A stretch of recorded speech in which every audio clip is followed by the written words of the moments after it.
name is Beston. I live in Cape Town. Also, I do delivery. Interbet helped me to realize my dreams. Now I have my own delivery vehicle and I'm able to do the removal in and around Cape Town.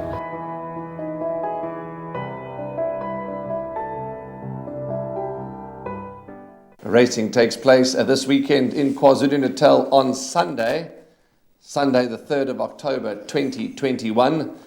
We'll be on the Polytrack, Hollywood Bet's Gravel Polytrack, and there are 8 races carded.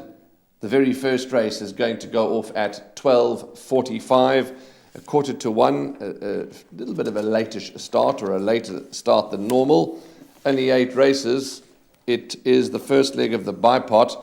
And before we introduce to you the package, etc., it is a maiden plate, over 1200, race 1, quarter to 1, first leg of the bipot. Graham, before we introduce the package, we are in October. Before we can blink, we're going to be wishing one another happy Christmas. 3/4 of the year already passed, but some wonderful racing. It's a good time of the year. It's a gear up for the seasons in the Cape season and the Highveld season.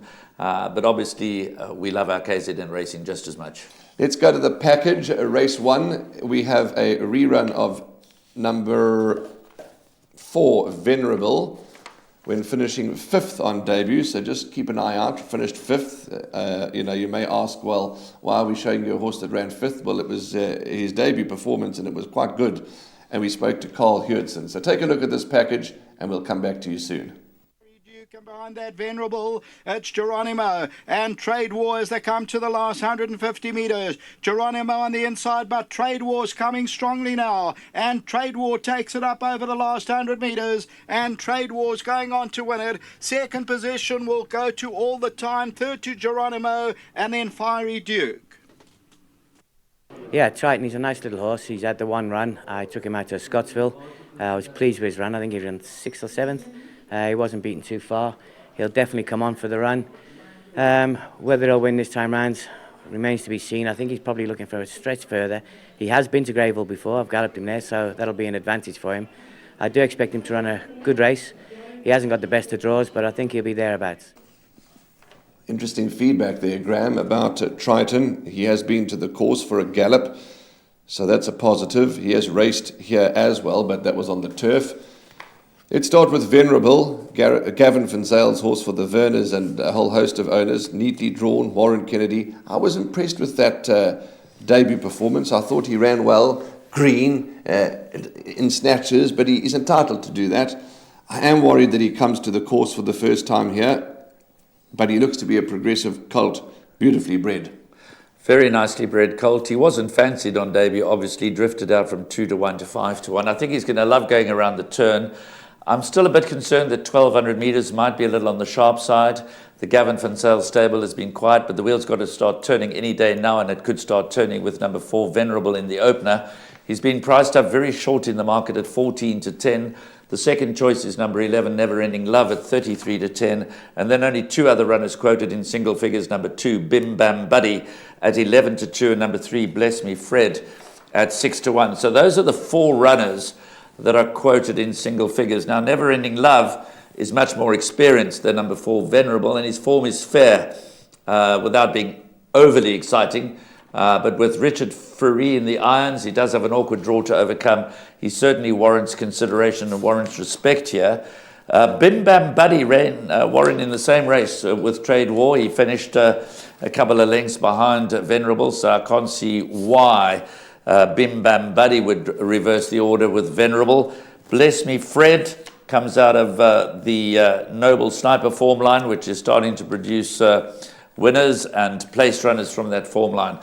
Difficult to know whether you can bank a number 4 Venerable in the bipot. I'm not going to. I'm not going to take a chance because he might yet be green. It's his first run on the poly. It's his first run around the corner, which I think he'll enjoy. But I think he's going to run further than 1200 metres. So I'm expecting sufficient improvement to beat Never Ending Love, but I'm not going to bank a Venerable. What do you think of Triton number 10, Carl Hewitson? You heard what he had to say in his interview, because I quite like Triton. I wonder whether, it's not worth taking a chance. He was sort of on the fence. He might need a tad further, might need one more, etc.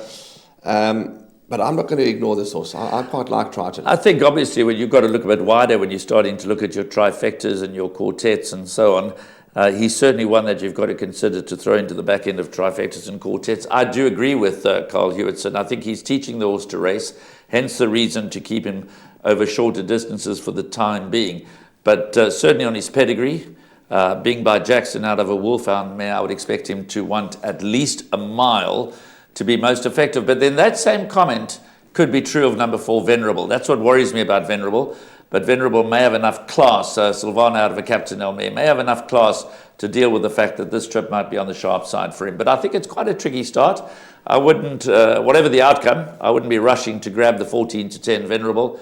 And I'm not, I might take 2 perms where after I've watched them go down to the start, bank a Venerable in the one and go a little wider in the other. But I'm only going to finalise my bipot, the first leg of the bipod, after I've seen them in the ring and after I've seen them go down to the start. Tough beginning to the race meeting.